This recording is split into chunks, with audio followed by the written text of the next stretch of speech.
So social things are difficult. Many camps, obviously, you get your bunk requests. You put in your 2 or 3 friends. And then they change them the night before. Well, that does have, you're promised that you're going to have one. But generally speaking, you're in a bunk of kids that you know. Yes, these things do happen. Sometimes you'll find that a kid gets to camp and friendships that they had during the year, things change because they met other kids, and there are I don't want to use the word cliques. That's a negative word. It doesn't happen all that often, but it can happen. And kids are kids. Sure. But again, we have wonderful division heads and camp moms who have heart to hearts, and you find somebody that the kid loves, and you bring them along on a job that you're doing, or somebody give them a special job, a special privilege. But these are the difficult parts of running a camp of 460 campers. Yeah. And thank God we have really, really incredible, caring people.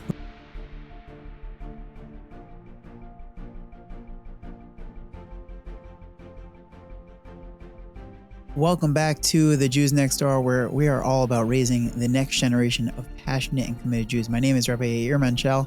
As a parenting coach, with my training in the Guiding Good Choices parenting methodology, as well as my experience as a passionate educator and a parent of young children myself, we are aiming to help you, parents, to find the best practices to raise your children, which is exactly what we're doing in this podcast, where every single month we have the hierarchy of the needs for parents to give their children the best experience they possibly can. We started off with building a relationship with a child. We moved on to child safety. We've been doing a lot of special guest episodes, and this is another one of our special guest episodes where we have an opportunity to talk about pre-camp, how parents can best prepare their children for camp. And we sat down with the incredibly talented and creative Rabbi Natan Farber, who is the director of Camp Dina and the director of student activities at DRS, which is Helps High School for Boys. He's definitely one of the most creative and talented people that I know. It's incredible. I mean, I really have been mind blown by some of the incredible things that he's done. And we get into, in this conversation, we discuss a parent's role in preparing their child for sleepaway camp, for both in terms of safety and boundaries and food choices and medications, keeping up with the Jones, and much, much more, the incredible life lessons that are learned from camp. Rabbi Farber talks about an area that he clearly has so much experience with, and he's an incredible educator, and his insights are so spot on. I will say just adding one caveat, that during the episode, there were parts that I found myself not sure that I fully agreed with. So listen to the entire episode, because I will talk about in the outro where Rabbi Farber actually changed my mind, with some slight caveats, but for the most part, where he changed my mind about this. And it's so clear that Rabbi Farber has such incredible wisdom to offer. And without further ado, enjoy the episode. Welcome back to another episode of the Jews Next Door. It is an absolute pleasure to be sitting down with Rabbi Natan Farber, the director of Camp Dina, and taking over as the director of student activities at DRS, and one of the most creative people I know. I love everything you do.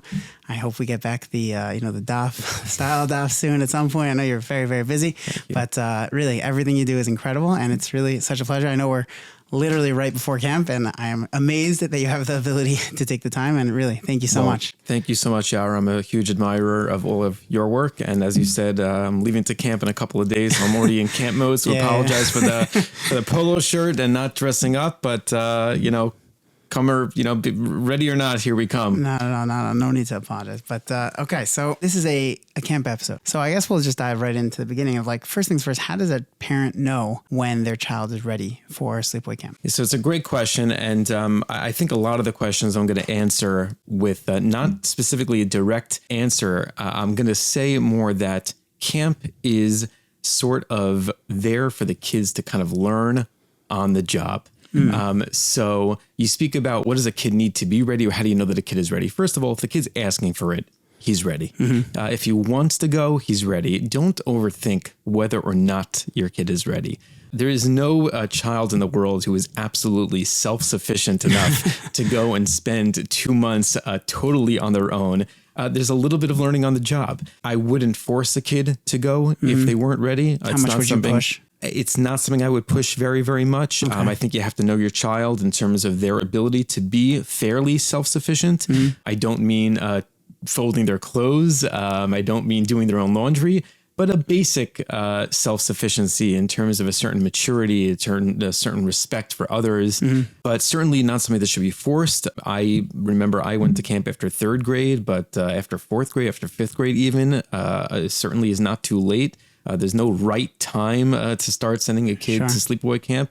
There are issues about a kid maybe coming to camp a little bit later and being sort of the new kid when some of their peers have already been there for a couple of years, and that creates some tension. And that is a dynamic, and those are some issues that you have to kind of tiptoe around. But if the kid is asking for it, and if you find that their chevra is ready to go, then it's the right time for them. And if they're not ready, but everyone else in their chevra or the age is just like there. So you're saying? Yeah. Listen, there's wonderful day camps, and a lot of the day camps have through 8th grade programs through 8th grade. And if they're not ready, it's not something that should be forced, because that's only going to backfire. Right. I hear that. Yeah. So what does a parent do to prepare their child to go to camp? Yeah. So again, I really think a lot of it is learned on the job. But again, what does a parent do? If the kid is ready to get dressed, if the kid can get dressed by himself, if they can shower by themselves, I laugh about that because we spend time in yeshiva. We know what it is to go coast to coast. No doubt. We used to brag about not showering from Sunday to Sunday. But if a kid basically knows how to shower himself and get himself dressed, he doesn't need to know, like I said, he doesn't need to know how to do his own laundry. He doesn't need to know how to fold his clothing. My mom always tells me that my 3rd summer in sleepaway camp, she came visiting day and she looked at my cubbies and she saw my clothes were just filthy. And she just turned around. She said, I'm not going to make a big deal out of it. I'm just going to kind of turn the other way. He's having a great time. He's got a smile on his face.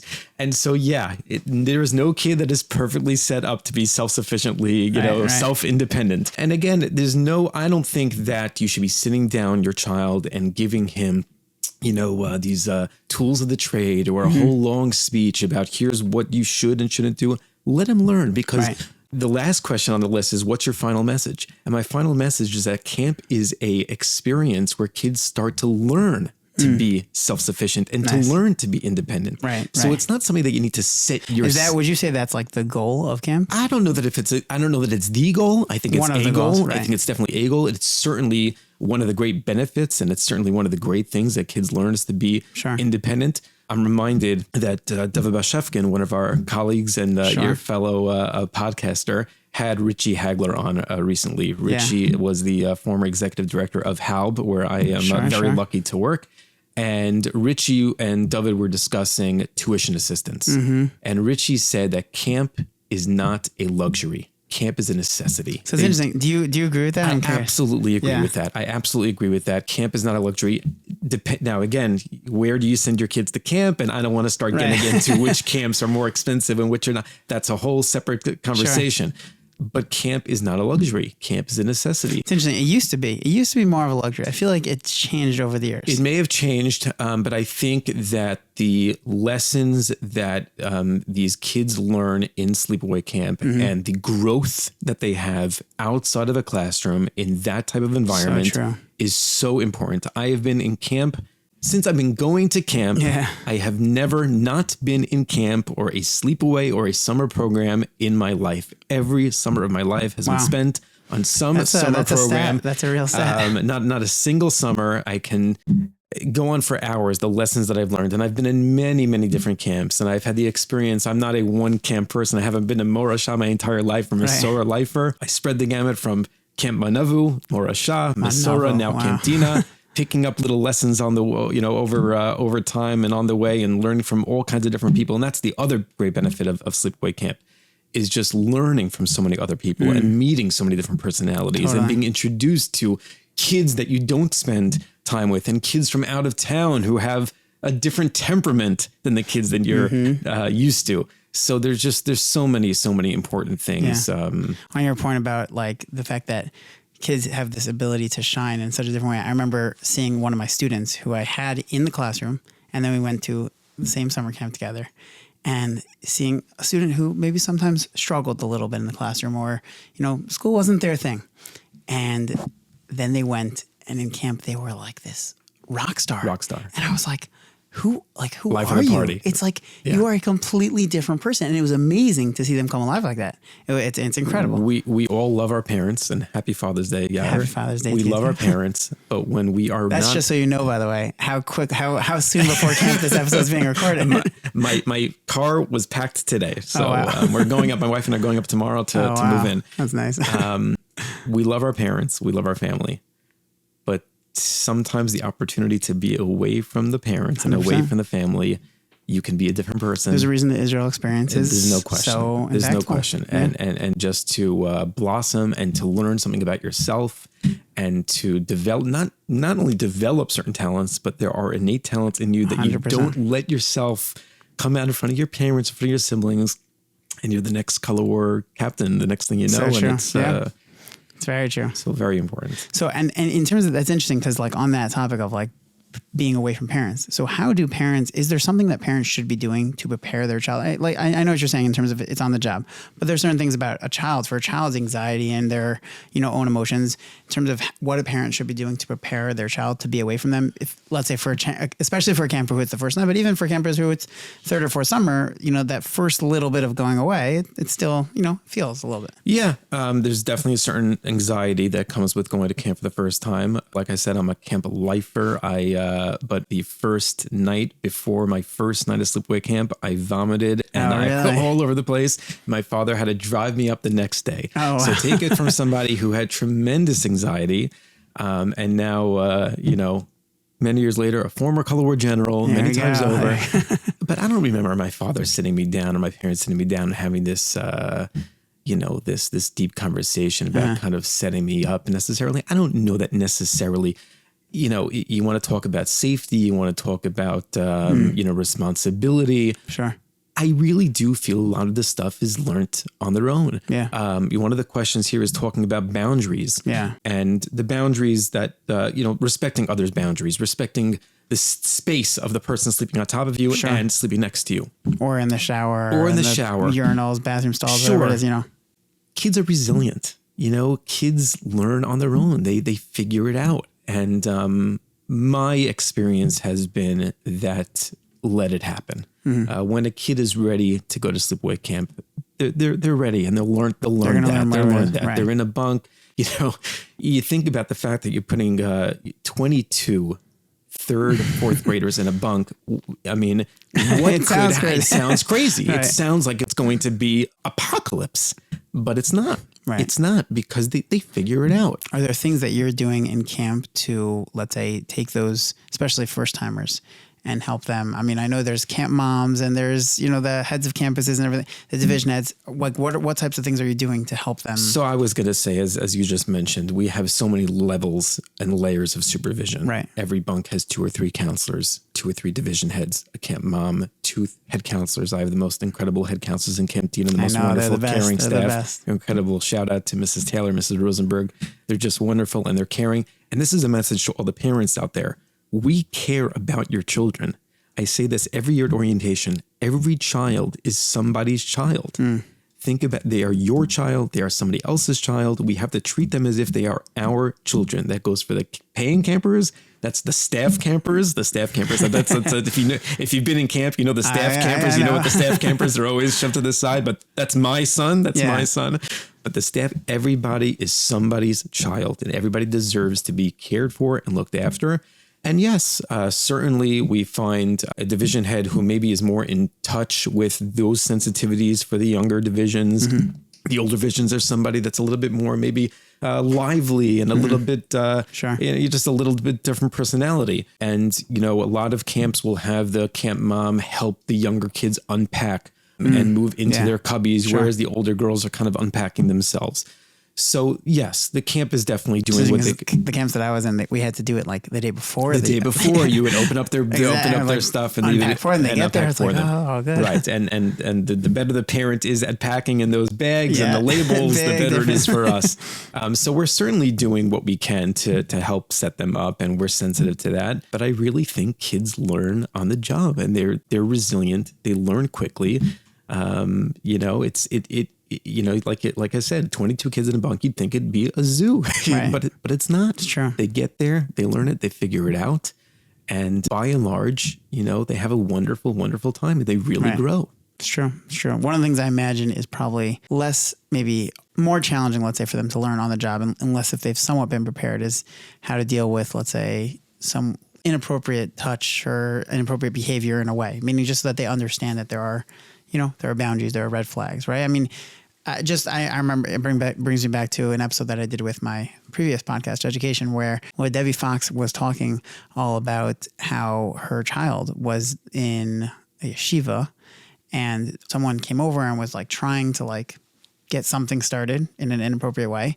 And only because of the fact that his mom had like kind of prepared him, like if someone ever even tries to attempt to touch you in that area, like you scream.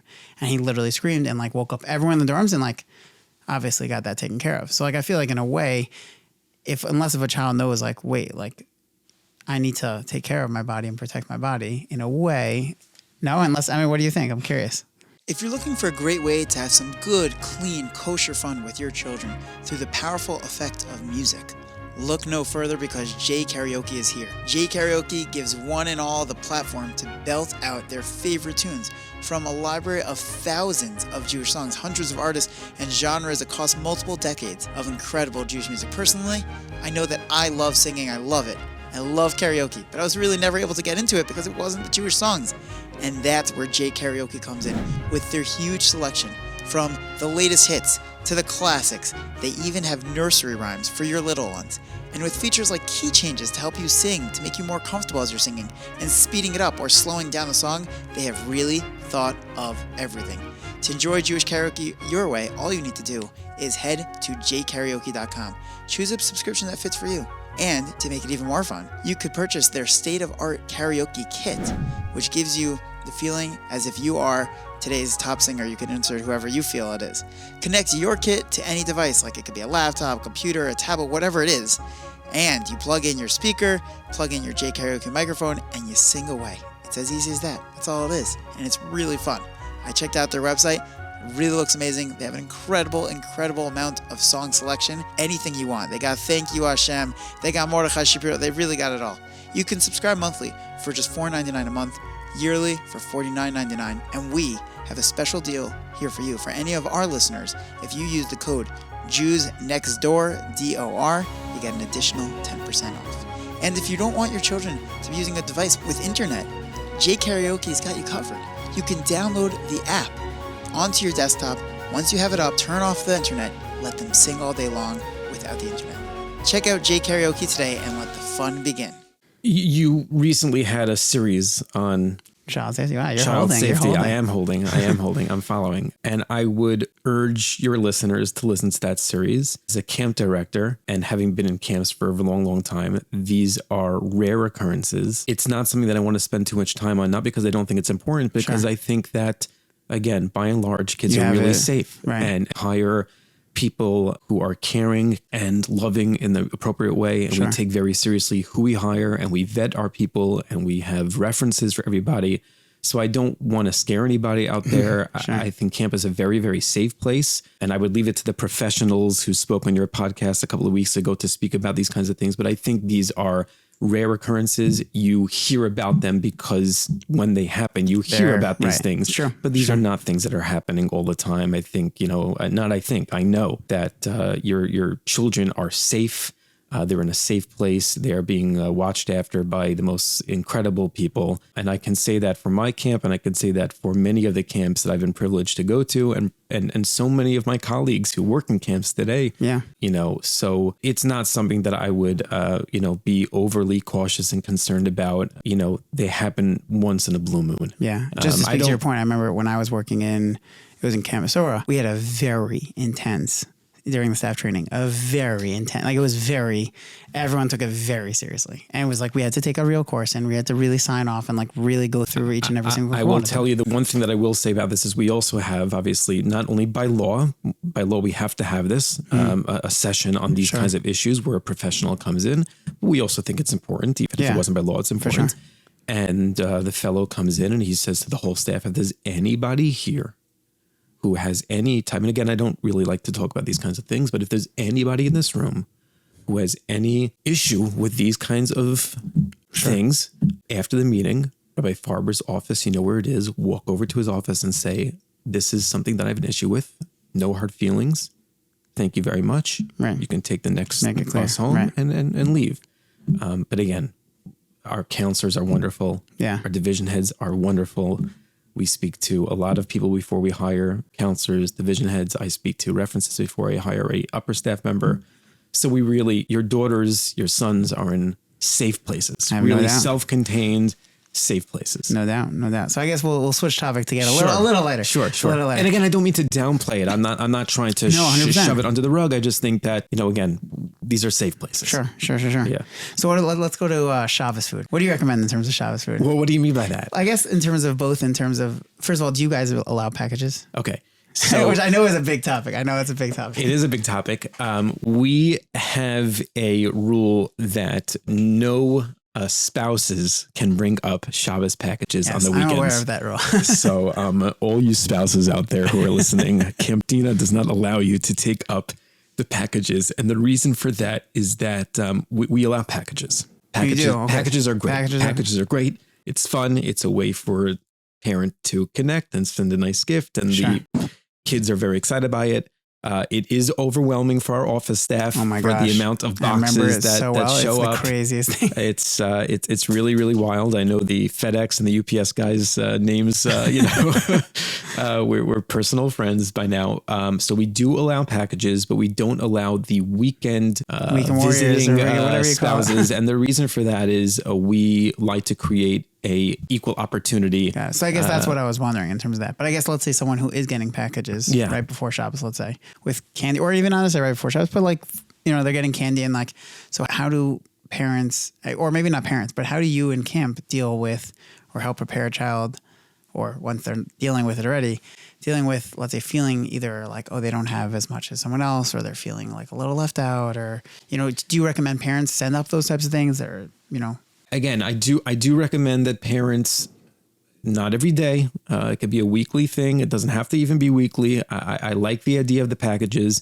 Again, the reason why we don't allow the weekend packages is for that reason. Right. The kids who are coming from LA and Florida don't have the same access Sure. to the husbands who are driving up, or the wives who are driving up every Friday and coming to camp. The weekend, like I said, the weekend warriors coming to camp, loading their cars with the challahs and the brownies and etc. So everybody can send a package through the mail. That's something that's equal to everybody. One of your questions later was keeping up with the Joneses, and yes, there is an element of that. There's certainly an element of that, and so yes, I certainly tell parents to be sensitive to that. We don't allow deliveries from Walmart and Instacart. Oh, really? No, you can't do that. That's not only disruptive to the camp, it's disruptive to the front gate and to the security. So we don't allow that. But the packages, every once in a while, I think it's a very nice thing. I think the kids love it. And when you get that package, it doesn't matter what's in that package. It just could be feels good. It could be 2 books of Mad Libs. Totally. It feels good to have like that a hug. connection. Feels like a hug it from does home. feel like a hug from home.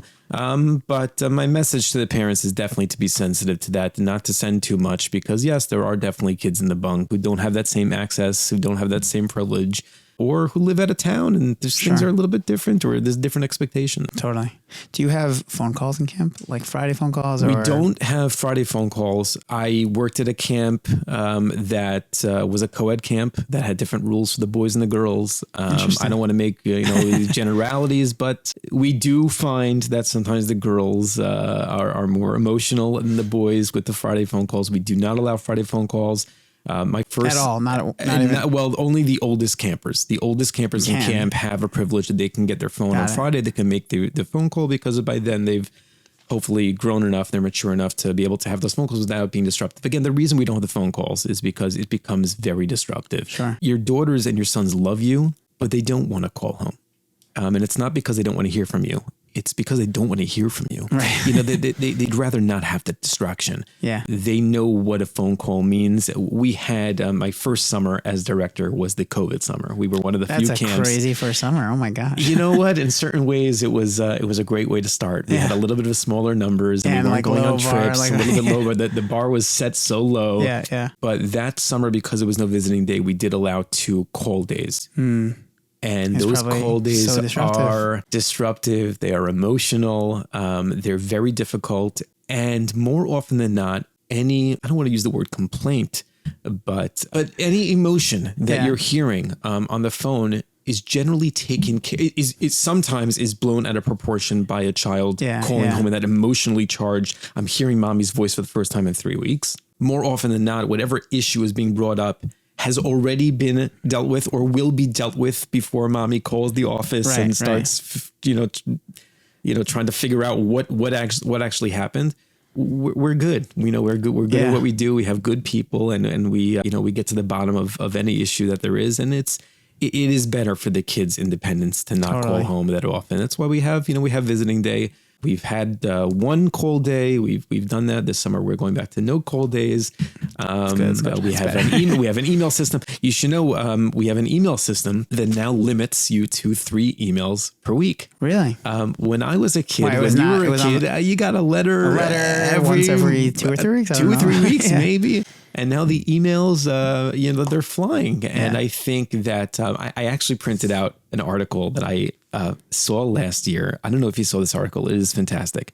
The title of the article is "My Generation of Parents is Ruining Sleepaway Camp." Now, again, all respects to all the parents out there. We love your support and we love your partnership. But I'm going to read, if it's okay, 2 lines. Love to hear. She wrote here, and this is from Forward. But seriously, we need to stop the madness. Why, oh why, do today's summer camps insist on blanketing the grounds with photographers capturing every camper's every swim stroke, craft creation, song session, and gaga game? Camp Dina is just as guilty as any other camp of doing this. I know why, of course. It's because of us parents, a generation of hopeless helicopters who insist on optimizing their offspring's every experience and on chronicling it in real time. It's anathema to the essence of sleepaway camp, which should not be only a world without parents, but a world that parents never fully see or understand. And again, we love parents. I love visiting day. I love connecting with the parents. I love seeing the parents.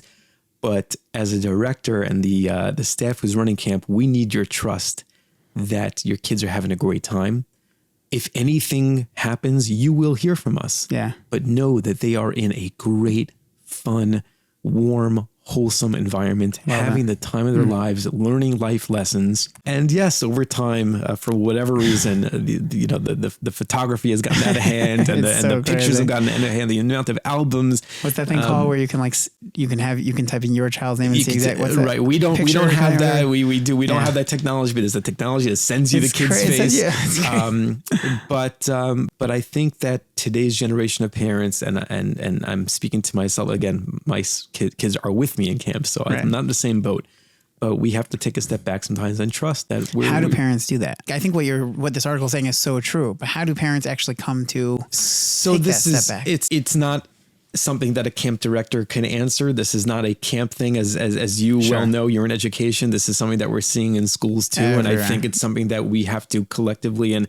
To your great credit with the parenting podcast, you're really touching on a lot of these issues, and an episode about helicopter and lawnmower parents, I think, is long overdue. It's something that our generation, and this I am speaking to myself, it's something that our generation struggles with. This constant access and need for access, and need for the Rebbe's number, and need to call the office and what's going on with my kid. But I think camp is a great way maybe for parents to, and I know it kind of sounds, almost, it sounds like a conflict, but because they're so far away, you want to know, but know that they're in a self-contained place. The only time that there's what to be, we go to Hershey Park, and even when we go to Hershey Park, every kid has a badge. Everything's so organized. Everything's organized. Every kid has a badge with 4 phone numbers on it, and they have their T-shirts, and they're going around with camp counselors with a group of other. So they're safe. They're safe. And when they're in camp, they're certainly safe. They're in a self-contained place that's surrounded by gates and really, with really caring and well-meaning staff members, and it's a good opportunity to enjoy yourself, enjoy your summer, enjoy your summers alone, enjoy the quiet summers, and know that they're in good hands. And I speak for all my colleagues, all the camps that I'm familiar with. Your kids are in good hands. Totally. In terms of homesick, right? So like children who are homesick. So how I guess two things, both on like the camp end and on the parenting end, right? So in terms of like, how does the camp, I guess, deal with children who are homesick? And then how would you recommend a parent to deal with, or to best, either both like pre-camp to best prepare their child if like they know that their child is prone to that, and once the child's there, if the child is begging and begging and begging, and let's say maybe even, I don't know if you ever would allow a child to then speak, how would you advise the parent to kind of like diffuse that a little bit? I'll start by saying that in my 4 summers as camp director and my years as division head in Camp Morashah, Misora, I can probably count on my hands how many kids have been sent home because of homesickness. Oh yeah, no, not. Oh, really? Like I would never even thought of. Not sent home, but I feel like I've seen kids, and maybe even call home. Wow. Maybe 2 hands. Because it's the worst thing for them. It is the worst thing for them. It's the worst thing to call home. Straight up. It is the worst thing to call home. Unless the child is being disruptive to the other campers in the bunk. Right. They're causing the other kids to become overly emotional. Yeah. We really push off a phone call home. Sure. It's not great. And you'll find more often than not, that is the kid that will shine the most. They have to get over it. They have to, I remember going on Steichemet after 8th grade. Wow, that's a flashback. After 8th grade, going to Israel by myself, part of a program. I remember the first night waking up at 2 a.m, calling home and crying. I want to come home. We had a cell phone. So, you were ready. Cell phones. Yeah. You're the one that you You're the Snake, whatever it was called, the Motorola, whatever. And I became Mr. Steichemet, and you have to, again, the parents have to trust that we have the best interest of the kids in mind. Sure. It's not easy. Certainly if you're I'm a very sensitive person generally. When I see a kid crying, my instinct is let them call home, and I have my head counselor saying, Natan, it's not the way we do things. But I'm a soft guy, but it is the worst thing for them to call home, and it sometimes it takes time, but is there anything a parent can do before, or like not really? Because it's in order to prepare them. Yeah, probably not, right? Yeah, I wouldn't bring it to their attention. I wouldn't bring a kid. Meaning having a conversation saying like, you might miss me a little bit, but just remember, you're like, no, you think like. My experience has been, listen, at the bus stop, you give them the hug, you give them the kiss, you can tell them, don't lean too much into it. Don't let them go into camp with that, right. with those emotions and feelings. Sure. It's not easy. It's certainly not easy to say goodbye and wave when there are some kids that are run to the bus. Yeah. My niece is coming this summer. My niece Molly, she's in 3rd, 4th grade. She cannot wait. She is running. There are kids like that. They're just built for sleepaway camp. But I have found again in my experience that the kids who are homesick in the beginning and have those issues, those are the kids that really they thrive. They're the camper captains. They win the awards every Shabbos. So true. You have to have a certain level of trust. And yeah, it's true. What would you say in terms of, well, I guess first thing, how do you deal with like a child who is unhappy in camp? So unhappy could be obviously various different reasons. Right. I mean, not let's say not homesick, meaning because that we just spoke about, but like more like, let's say social things are going on or. Right. So social things are difficult. Many camps, obviously, you get your bunk requests. You put in your 2 or 3 friends. And then they change them the night before. Well, that does how, you're promised that you're going to have one. But generally speaking, you're in a bunk of kids that you know. Yes, these things do happen. Sometimes you'll find that a kid gets to camp and friendships that they had during the year, things change because they met other kids, and there are I don't want to use the word cliques. That's a negative word. It doesn't happen all that often, but it can happen. And kids are kids. Sure. But again, we have wonderful division heads and camp moms who have heart to hearts, and you find somebody that the kid loves, and you bring them along on a job that you're doing, or somebody give them a special job, a special privilege. But these are the difficult parts of running a camp of 460 campers. Yeah. And thank God we have really, really incredible, caring people on staff that deal with these kinds of things. But there are other issues that come up. There are kids that don't like the food. There are kids that, don't like sports. And during a sports period, what do you do with them? And thank God we have a very well-rounded, Well, you guys have the trampoline. Yeah, we have the trampoline room. We thank God we have a really well-rounded selection of offerings, as many other camps do. My very, very, very dear friend Jeremy Joseph, who is the gold standard in camp, in a former podcast guest of yours, will always tell you the story of his hockey championship game where he scored all the goals. If you know Jeremy, he is not athletic, but you have those moments, and those are the moments that make it all worth it and make camp all worth it. And you won't have those moments if you don't let it happen. It's true. It's true. So 100%. Body image is something that's, I feel like, I know it's like, you don't want to touch it, but body image is something that I feel like is much more challenging in camp because you're sharing close quarters with friends, and you like don't in a way even have like a way to like turn it off. Like I feel like especially in both body image and like social things, like if there's any feeling of bullying, or not even if it's actual bullying, but just like if you're feeling left out. So both like body image and like feeling left out, it's like when you go home, during the school year, you can just go home and like it's like shuts off. But here when you're living in such close quarters and there's no chance to like in a way like turn it off and say like, okay, I'm closing the door and like now I'm in my safe space. So like how do children best deal with that? What's the best way for children to be able to deal with it? And how does, I guess both as a camp, but also like how can parents help children to prepare for that? I know part of it's on learning on the job, but yeah, part of it is learning the job. And I would say that, at least in my situation, I run a girls camp, so I don't deal with these issues on the ground. I have, I'm sort of overseeing the camp on the larger scale. And I think my head counselors will have a better answer to this, but I guess I'll answer by way of answering one of your other questions, which was, the keeping up with the Joneses, which is a similar, there are overlaps between that question and this question of looking at what others have, whether that be body image, whether that be material, brand name, clothing, 100%. And things of that nature.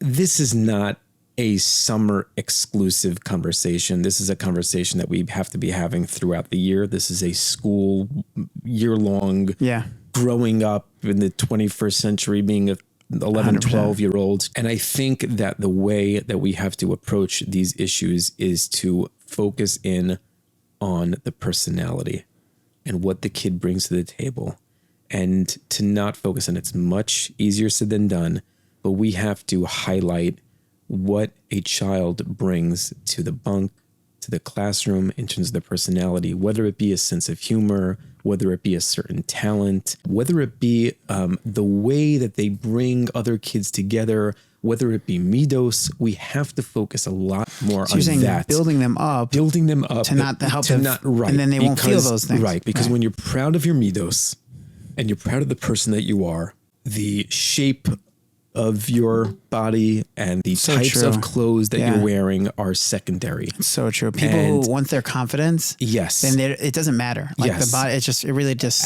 completely falls away. Absolutely. We have to build confidence. And I think as adults, being able to see this, you look at the way that the Rebbe that you love dressed, he's dressed like a Rebbe, I mean, you don't love him for what he's dressed. You don't love him because of the way his tie looks and what the white shirt he has. You love him because of the person that he is. And 100%. That goes for teachers and goes for adults. And as you grow older, that, Yair, as we grow older, we tend to, it's funny, the friends that we have when we're older, we sometimes look back, would I be friends with that guy when I was younger? Because when we were younger, it's sometimes it's about the material things. It's about who's wearing the cool pants. But when we get older, we learn it's about the personality. It's about who these people are. It's about the care that they show. It's about when you move in, who's bringing you over the plate of cookies, when you move into a new neighborhood, who's the real friend, and I think that's how we have to educate. And camp is a unique place to really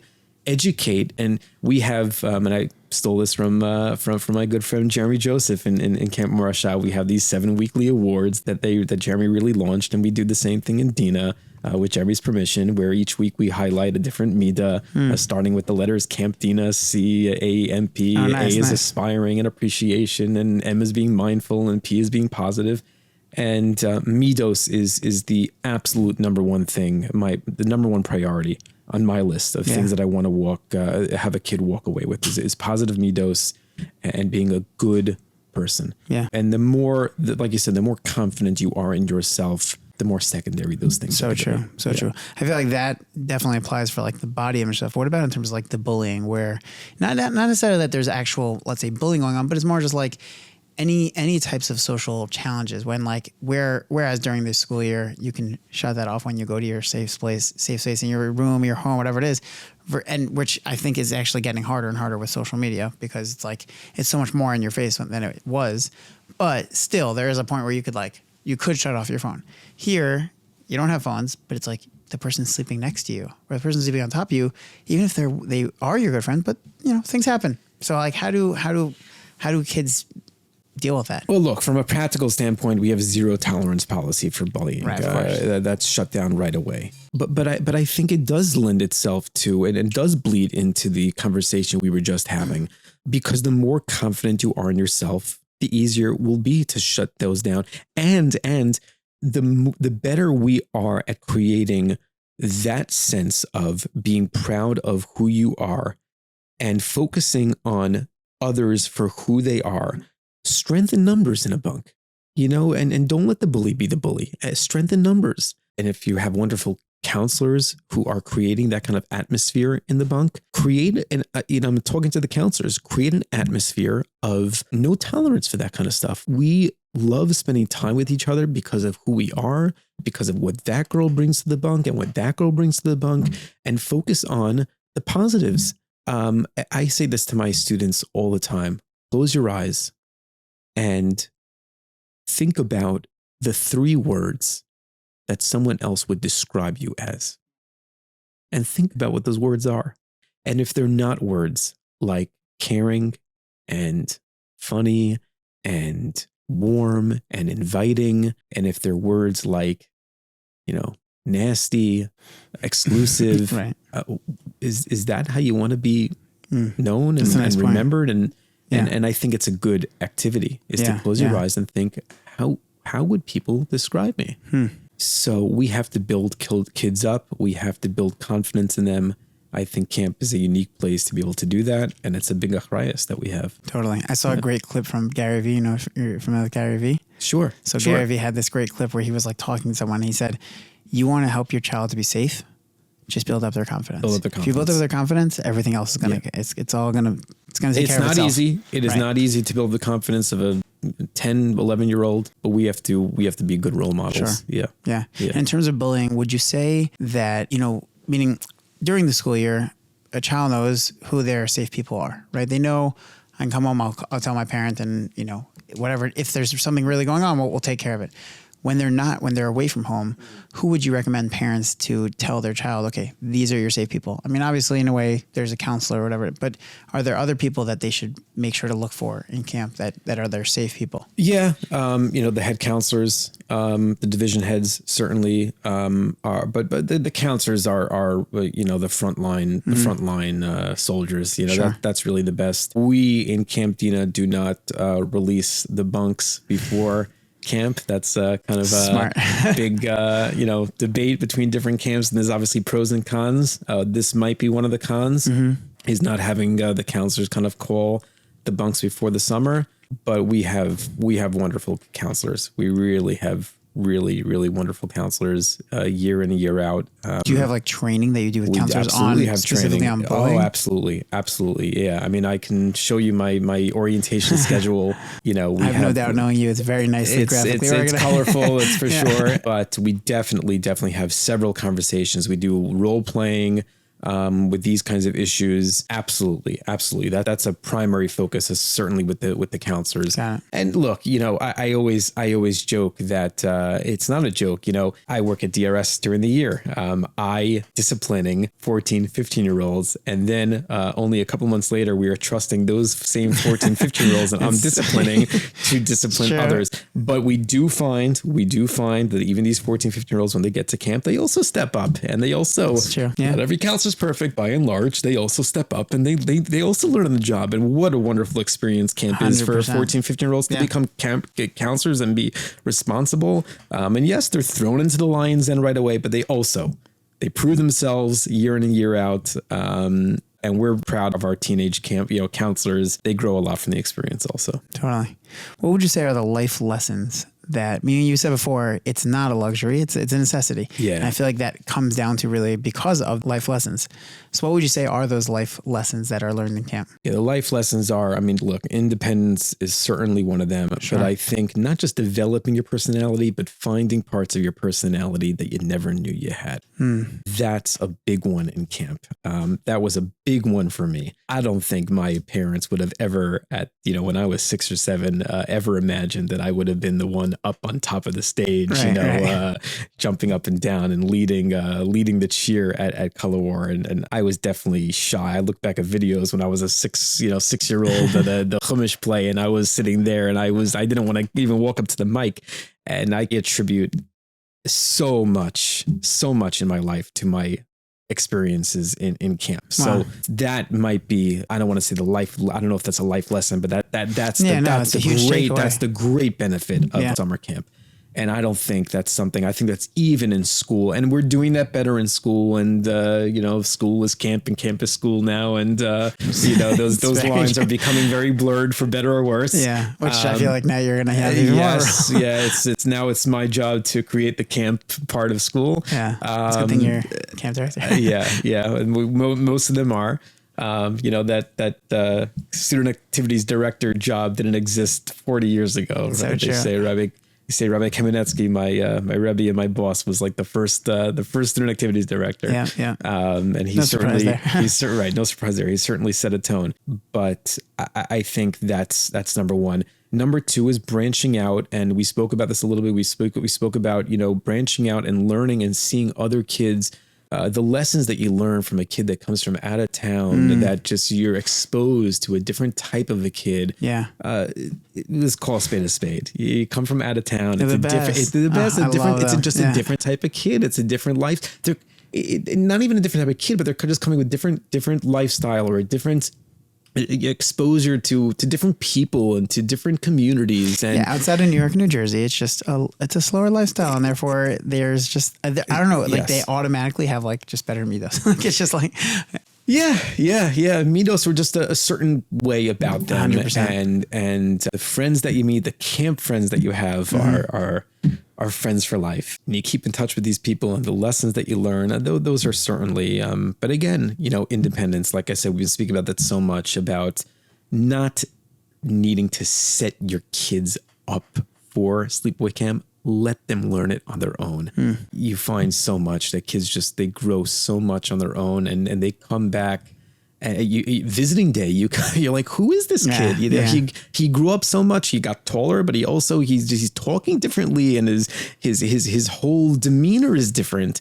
And you find that a lot, and we get that feedback a lot from parents. Yeah, that's awesome. Yeah. Would you say that there are any things that parents wouldn't even think to ask in preparation for camp, or wouldn't even think about before camp, from your perspective as like the opposite end? I don't know. I think our communication is really good. Yeah. Maybe it's too good. Maybe we're sending too many emails, reminders of the medication forms and the bunk request forms. I don't know. That's interesting. Medication. Yeah. How does a parent set up a child to be able, obviously you're dealing with it, meaning you have it fully taken care of. Yeah. But are there things that a parent has to prepare their child for in terms of, let's say, taking medication or whatever it is? Well, a kid certainly shouldn't be embarrassed to be taking medication. I think that is something that a parent could be taught. Look, we have a system. Every camp has a system in place where we ensure that every kid is taking their medication. There is no meds allowed in the bunk. You have to order your medications through J Drugs, which is a company. You order it through them. You can't bring it up personally. Can't keep it in the bunk. I didn't know. Yeah. You have to order it through a company that they provide us. Was that always like that? Wow, it wasn't always like that, but they will send us the meds. You're not bringing it up with you in a plastic bag anymore. Yeah, okay. And that allows us to know that we have every pill on hand, and we ensure that every single kid. We have a wonderful camp nurse, head nurse. Shoshi Steinhardt, who's incredible, who calls big shout out, who calls every single parent before the summer. Any parent of a child who's taking medication will follow up. That's a serious job. Yeah, it's a serious job, but it's so important. But I think that might be a worthwhile conversation, is to tell a kid, don't be embarrassed. Yeah. That you're taking. People take medications for all different reasons. 100%, You yeah. can take medications for allergies, Yeah. for all your friends know. So that's not something that should be, but that might come up once in a while where a kid doesn't want to take his meds. But thank God we have a system in place where we know that's not happening. We actually have a song. Talk about not being embarrassed to take your meds. We have a song in the dining room. Nurse, show she is by the front door, by the front. Maybe I'm saying by the side door somewhere. Sarah Shafran's going to yell at me after she hears this, and I'm saying the words wrong. But we turn it into a song. It's not something to be embarrassed about. Sure. You take medications for all kinds of, but nurse, show she is by the side door. Now come take your meds. So, and it sounds silly, and it sounds like, really, you're going to highlight the kids that take your meds? I mean, they go to the side door, they take the med, they pop it in, they take the water, but it's something because it turns into something normal. Yeah. And it is normal. It's normal. Totally. It's not something that should be an embarrassing thing. Totally. Yeah. As we wrap up, I know you already said your final message. Anything you want to add to that final message, or do you want to? My final message is to our parents again, is that camp is a necessity. It's a wonderful place. It's a place that your kids are safe and are going to, again, take these life lessons, become different people. And I know it's not easy to have your kid go off for a couple of months. Certainly the first time parents, I'm speaking to the first time, once your kid is gone for a summer, you're good. You just kind of like want them out of the house at that point. But those first time campers, the first time parent, it's certainly anxiety inducing. But know that they're in a good place. They're in a self-contained place with very, very, very caring and loving people. This is camp can do wonders for a kid. Don't force them if they're not ready. Like I said, please keep the packages to a minimum. But it's a partnership. I can speak for all the camp directors that I know. We are here for you. Please reach out by email. Please reach out to us. Don't ever hesitate to reach out. We will not put you in touch with your son or daughter every time you reach out, but we will communicate with you. We'll work with you. We work with you. We need open communication. I want to take this opportunity to thank some of my mentors, Jeremy Joseph, Rabbi Eli Brazil. These are people who have taught me throughout the years to be a good camp director, what it is to be a responsible one. And I thank you for the opportunity. I frankly, Yair, your last two guests were Rabbi Yaakov Neuberger and Rav Lopiansky. You don't have to tell me how many people said no before you asked me to be in your podcast, but this it's a little silly. It must be a mistake that I'm here sitting in front of you and sharing this with you. A real pleasure, really. Rabbi Farber, as always, a pleasure, and really so many great insights here. And thank you, really, thank just you. a major thank you. Hatzlacha Rabbah to you and all your to you future as well. Hatzlacha on this summer. Thank you so much. Thank you so much for tuning into our special camp episode with Rabbi Natan Farber. Rabbi Farber speaks from so much experience which really helped change my perspective on this area. I went into this episode thinking of all these questions and areas that a parent needs to prepare their child with in order for the child to be most successful in camp. And his responses, especially right at the very beginning, were saying the opposite of that the child just needs to learn on the job. And it's the experience that helps teach the child this. And, it's interesting. Right after the episode, we were talking more about this. And as we were talking it through, I understood that really Rabbi Farber is right. I was coming at it from the perspective of what a parent needs to do for the child. And sometimes that comes along with a little bit of helicoptering, where a child is trying to helicopter or bulldoze an obstacle out of the way for the child, so that way they don't have to experience that negative thing. And I think that with what Rabbi Farber was saying is that it's true. We need to not try to bulldoze and helicopter our children. And that's very, very true. And in a way, there is nothing we can do. There's not that much we can prepare them for.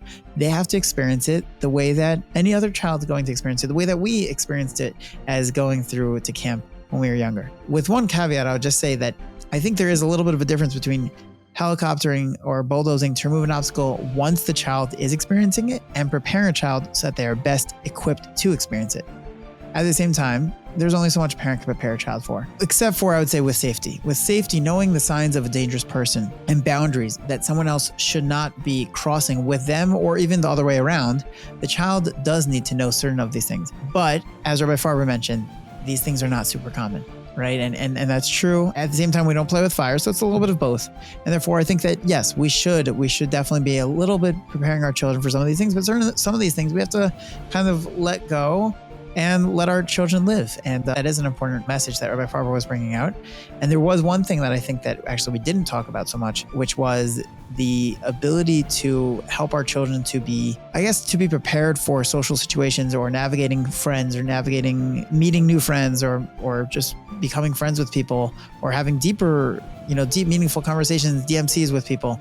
So I think for some children, it is more natural and it's more normal for them to easily just, slide right in and introduce themselves or whatever it is. And some children, it's not. And therefore, with everything, all of the questions that I asked Rabbi Farber about, literally anything in life, but specifically with this, it's best to know, what will our child need? If your child is the type of child who does need a little bit more, hand-holding, not necessarily hand-holding, but more of a preparation, who will benefit from more of a preparation. So give them that preparation. That's going to help them. So I would say it depends on your child. You have to know your child. If your child is one that maybe does struggle when in new social interactions, so maybe teach them how do you go over and introduce yourself in those types of situations? How do you go and make new friends? What types of things do you talk about? What types of things do you say back to someone? Just those types of things. Give them the social tools and the social skills that they need in order to feel comfortable and to feel confident as they go away for the summer and being surrounded by friends and not being in their safe space in their homes. So Rabbi Farber had such incredible advice throughout this episode, and I hope you were able to gain as much as I did. I loved it. I'd love to hear any comments that you have, any feedback, any questions you have. Visit our website, jenaleph.org, or email us at, you can email me at yair@jenaleph.org or hi@jenaleph.org. You can call into our hotline at 833-737-1293. And if you have any podcast questions or any parenting questions in general, you can call us there. Just make sure to leave your name and your email address, and we'll get back to you as soon as we possibly can. And as always, please make sure to follow us on our Instagram at Parenting the Jews Next Door, as well as we're now on TikTok at Parenting the Jews Next Door. On Twitter, you can follow me at @YetYourMenchel for a lot of parenting tips, quotes, and funny and relevant content.